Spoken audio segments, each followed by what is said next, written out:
What's going on, everybody? It is your boy Negative, and welcome back to another movie review. You know what time it is. We're talking about Superman 2025, one of the biggest anticipated movies of the entire year and summer. First and foremost, before we really get deep, understand that there's going to be a few spoilers in this video, so if you want to go see the movie yourself first, make sure you archive this video, go watch the movie, and then see my thoughts after. Now, the other thing that I wanted to mention, I'm trying some new things with this video. We're going to be a little more freeform, a lot less script. I did make the script from top to bottom for the Minecraft movie video. If you haven't seen that, go check that out. Put a lot of love into it. Would greatly appreciate that. So, if I'm being honest, Superman 2025 feels like it's got to be in like the top, the top 5 superhero movies in 2024-2025. Like, in fact, what's the list? Let's pull up a list here real quick. Okay, so I've got this pulled up real quick. I just wanted y'all to see. I'm on IMDb on a list of the last few films that was released as a superhero movie. I don't know if this is rage bait or not, but I kind of feel like I liked Superman more than Thunderbolts, and I really like Thunderbolts. Actually, I know that a video never got made for that.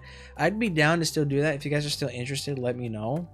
Thunderbolts had great messaging, a good story, a fantastic balance of multiple characters.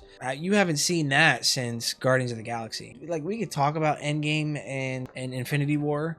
I don't think every character got enough shine in those films because there's just too many. So, like, I don't really count them, but that's not the point of those films. So that's why I kind of don't think of them like that. Suicide Squad would have been the one prior to that, actually.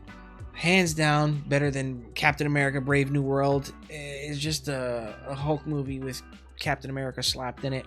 It wasn't bad. It's just being that it got remade like 4 or 5 times, it got maimed. It's just not great. This is dog shit. This is dog shit.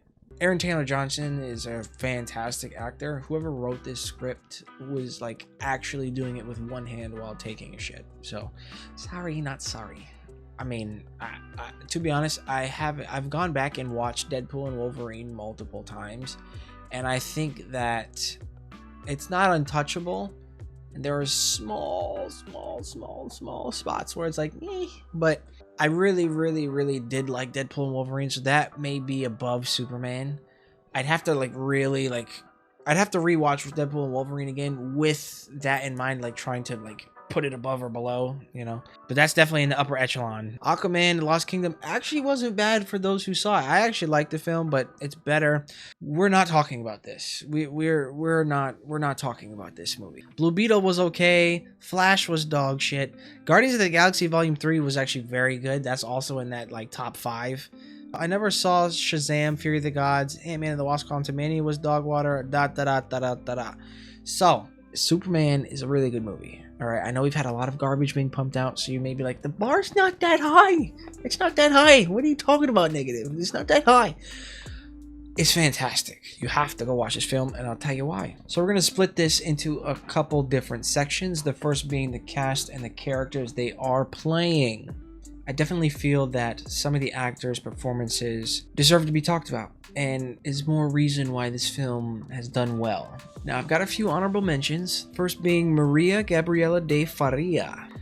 She was a character called the Engineer. She was one of the henchmen for Lex Luthor. I do feel that her character was a little cringy, and there were times where I kind of feel like she was there to buff out the story. But I do think that she had some good emotion portrayed in moments where she was feeling pain or frustration or confusion or, you know, resolve. So I think at least it deserves to be said that she did a well enough job. I just don't think her character was all that interesting or necessary to the plot, but she did well.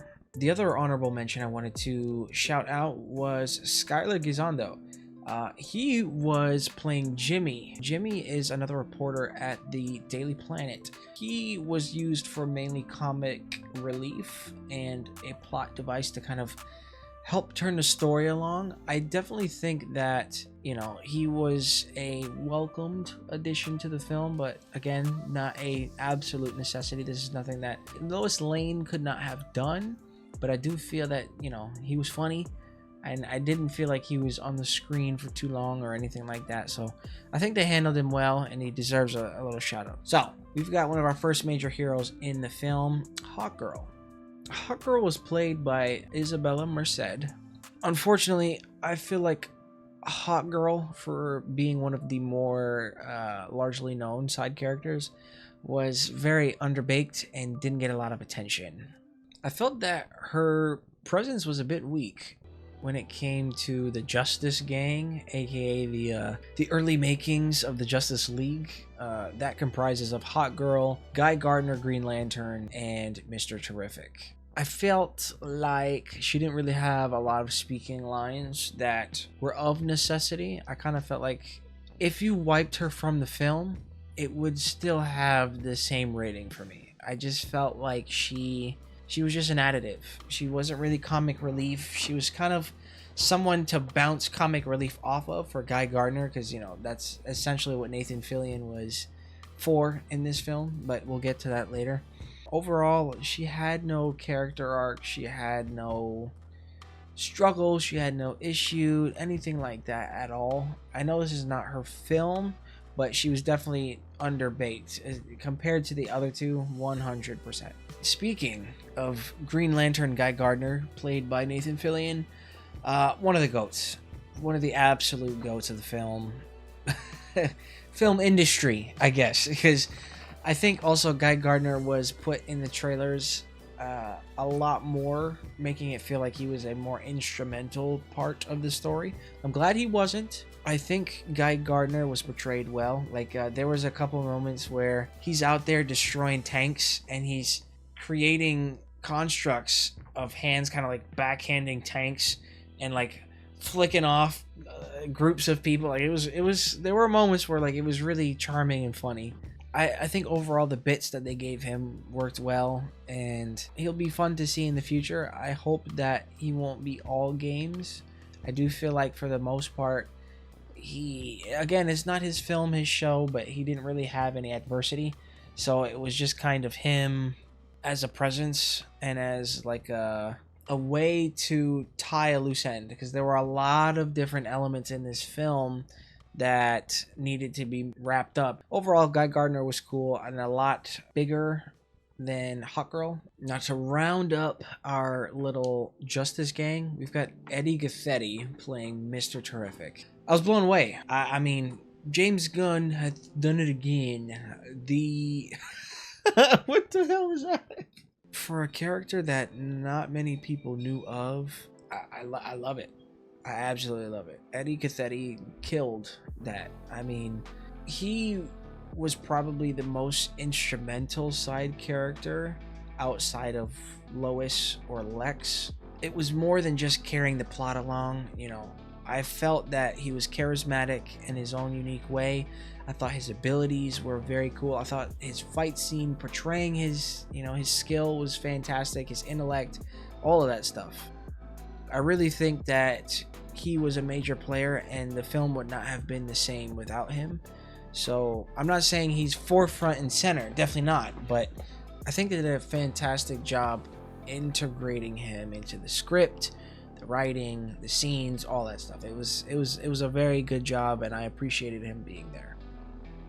Now, looking at our third most important character in the whole film, Lois Lane, played by Rachel Brosnahan. I think that Rachel was put in a very unique spot here, because you've seen many iterations of Lois Lane, and they're all pretty much the same. She's this token white lady who's got some spunk to her that works at the planet and reports and is a damsel in distress.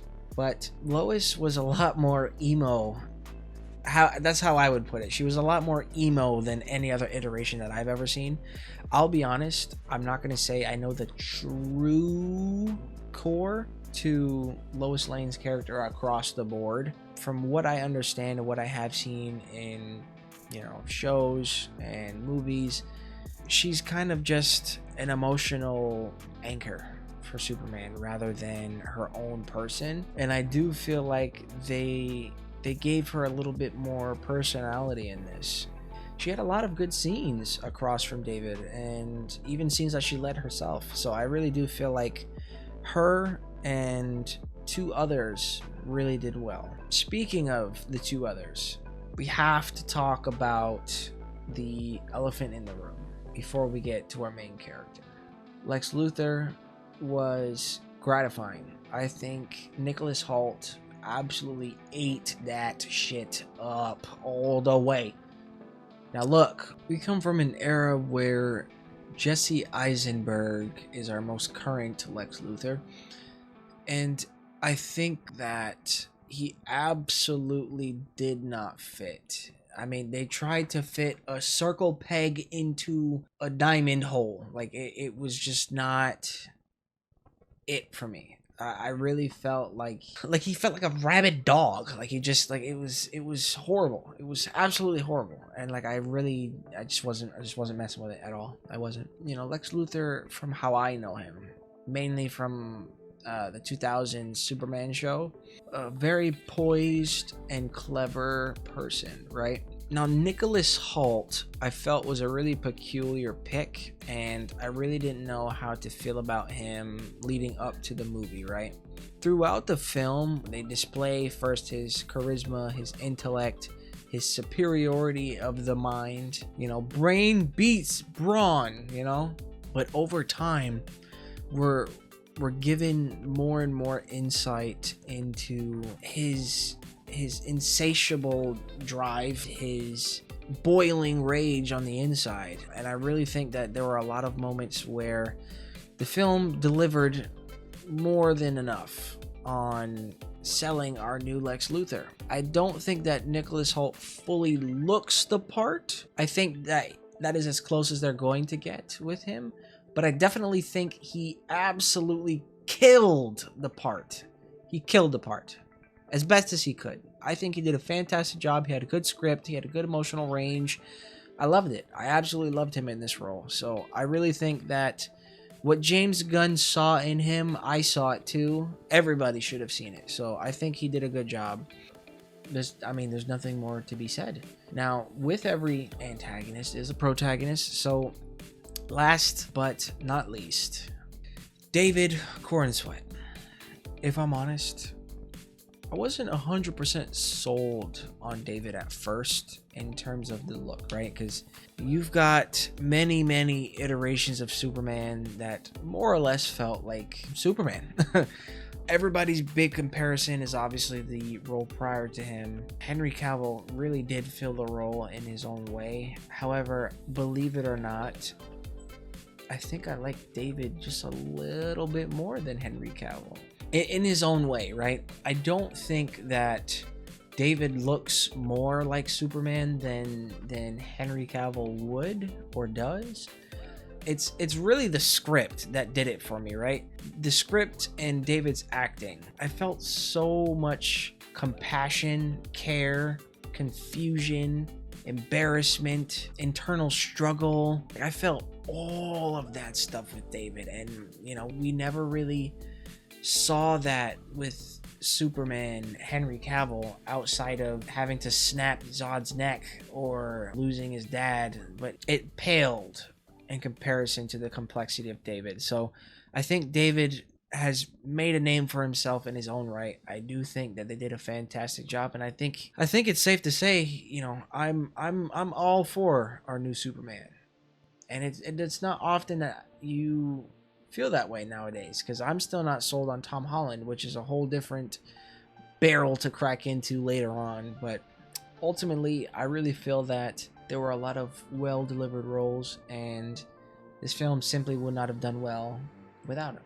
So, moving on to the animation and adaptation of our characters. I saw a lot of comments and people saying that they did not like Superman's new outfit. I think that they're being a little close-minded because we're so used to Henry Cavill's chiseled body with the lumpy texture going all the way over, and I don't feel that this Superman outfit was untrue to the character. If anything, it was closer to it. You know, he's usually in those tights. So, you know, Mr. Terrific looked fantastic. Guy Gardner looked great. Hawk Girl had all the drip. There was just a lot of love and attention to detail put into these things, and it gets overlooked by the general public, but for the people who really understand, all of this adds up to just a fantastic movie and an experience, and it shows how much love and respect was put into the source material. Otherwise, you know, you end up with silly stuff like Superman with a CGI mustache. Like, you know what I'm saying? Like, I know it wasn't their fault and it was kind of contractual, but still, I would have pushed the movie. Like, I would, or at least waited until the look was better, you know? I also feel that I'm one of those people that really loved the Batman with Edward Pattinson. I think what helped me really get invested into the world was the fact that Batman seemed a lot more realistic. He can get got, he can get hit, he can get hurt. We could see the damage, we could see the scrapes. You know, he was using adrenaline. Like, there were things about it that worked, and I really actually liked it. I liked that iteration of Batman because we're so used to the perfect Batman, unable to be touched until the plot says otherwise. With this film, we got another peek into seeing that our main characters are human. They can be insulted, they can be embarrassed, they can be hurt. It didn't feel like they were so super all the time. You know, there are moments where you can see him wincing in pain or going up against something and like, he actually gets hurt by an impact versus just like a It's real. It's more, it lets us as the viewers feel that, or at least conceptualize that better, rather than it just being a blockbuster 1-2 punch. Overall, I think that it was a good choice for them to have those details in there as well. I also loved how adulterated it was, and I don't mean that in the sense of like spicy time, but you got curse words everywhere, and in good taste. All right. Profanity does not make a film by any means, right? But when you use it in certain spots, it enhances the delivery of lines, of scenes, and I really think it makes it more relatable. A little less for kids and a little more for everybody. I know that some people may feel opposite to me, but I definitely thought it was a great choice for them to do that and not overdo it. That was the main thing, not overdo it. Now, I wanted to open up the floor a little bit to you all about the plot. Where this video differs, I'm not going to go into a full synopsis of, you know, what happened in every scene. Like, I think in order to let you guys still enjoy the movie, there were just some things that I wanted to pluck out.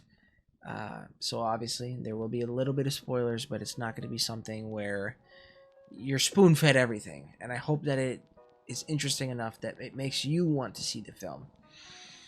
There are a few moments with certain characters that really allow you to get invested, whether they're the good guy, the bad guy, side character, everything. Like, it just small stuff. Moving a little further down the line, Lois Lane giving Superman, because they're in a relationship at this point, they've kind of established that it's not a to-meet star-studded lovers. Like, they've been dating for a little while, and so she does an interview with him, grilling him about the situation, you know, trying to prevent war, whereas he's really boiled it down to just, I was just trying to save people. She was tearing him a new one about, you know, you think you're the ultimate power, who said that they needed to be saved, you know, what makes you not an authoritarian figure, why are you doing this and that, and it drives Superman to a point where he's like, I'm trying to save people were gonna die. Like, there are moments in this film that really allow character depth, and it's something that I think Superman needed. A good mix of complex emotions and comedy, because there are also a lot of quips and moments where Superman is funny and quippy, kind of like Spider-Man. Not as good as Spider-Man, and I think that they did a good job of not making it like too quippy and corny. So thankfully we have that.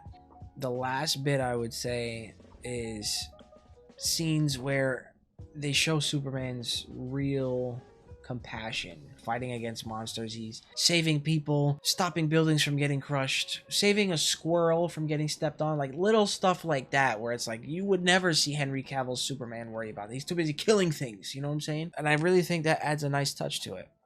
Lex was also doing really well in this story because he was highly motivated, and they don't give it to you right at the beginning, right?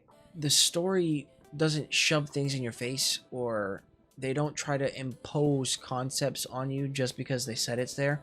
They spoon feed you periodically so that when those points come up, it makes sense and it's not just a plot device.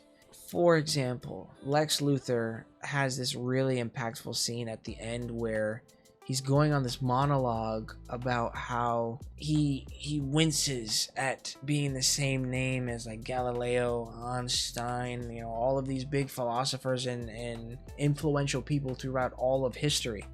He feels that he's above it all, but it is his hubris that drives him to strive to be more. And he feels that killing Superman would really put his name above it all. First demonizing him and then saving the human race from it. Up until this point, Lex has been very, meticulous and calculated and calm, cool, and collected. As soon as his plans start to kind of derail, you see him like unravel in each scene, and it just becomes more and more gradual until it leads to that grand moment. And I think they've done that everywhere. Looking at Crypto likes to play. He's very mischievous, jumping on Superman when he's down for the count, running through the pocket dimension, grabbing Mr.Terrific's orbs, and then finally it leads to that fight scene with Ultraman and Superman. In order to stop Lex from really getting one over Superman, Crypto comes in and takes out all the extra cameras. So now Lex can't give commands and combos, and then Superman starts beating the goofy out of Ultraman. So it's like they really did a good job with not making it feel convenient. They earned all of their points in the story, and I felt like with all the different pieces that they were grabbing, it all came together in a good web. It wasn't perfect, but it definitely was great and much better handled than other films that I've seen, for sure. I mean, like, look at The Amazing Spider-Man 2. Need I say more? The final thing that I liked about this film with the plot and how they handled it, there's a lot of setup for the future. There's a lot of well-placed world building, and it doesn't feel like they're sticking it in there to kind of like, hey, look, it's this thing, it's a cameo, look right here, guys, oh my gosh, look. They don't do any of that. They made sure that it was within good taste. So the Justice Gang being here, you could have taken them out and you wouldn't have needed them. You would not have needed them in the film, but they were there to kind of establish like he's not the only hero. There are others around. There are people that are more established. There are people that are unified, they're out there. There are meta-humans everywhere. They've already got the Hall of Justice rented out. It's just not the Hall of Justice yet. So it's like they're already setting Justice League up. Ultraman. For those who do know, you know what I'm going to say. Those who don't want to get spoiled, cover your ears. A clone of Superman getting sent into a black hole, into another dimension, is a fantastic way to set up Bizarro. I'm just saying. I mean, that was the first thing I thought of. And it was like, yo, like, the fight scenes and the conclusion that led afterward was fantastic, to where it didn't even matter if I knew, right? It's great on many levels, because not only was the film well made, but it also generated excitement for me. Like, I want to see the next thing, because if this was your first movie, imagine what you're going to learn from and expand upon moving forward. James Gunn knows what he's doing. He's not perfect, but with him at the helm and this being their first outing, I have faith. I have faith, and I have a lot of love for this movie, and I hope that DC does really well and that we have Marvel DC competition or you know, cooperation, you know, I'm just collaboration was the word I was looking for. But overall, man, I really think that the film did well. The plot was written well, the script was well made, and it works. It really works. I think that the messaging of the film was probably the most important thing of all. Superman is human. He may be a Kryptonian way far from this planet, but he feels all of the same things that we do. And I think that can apply to anybody's hero too. They make mistakes. They get frustrated, they get lonely, they get sad, they get angry. You got to get back up on that horse. And I don't know if there's anything more super than that. So with that, that is our Superman 2025 film. Thank you guys so much for sticking around. If you did like this video, please make sure you leave a like, sub, maybe even do a bell if you want to see more. If you have any comments, questions, or concerns, please do leave them down below. I'd like to know if you like this style of video. But anyways, I will see you guys in the next one. Peace.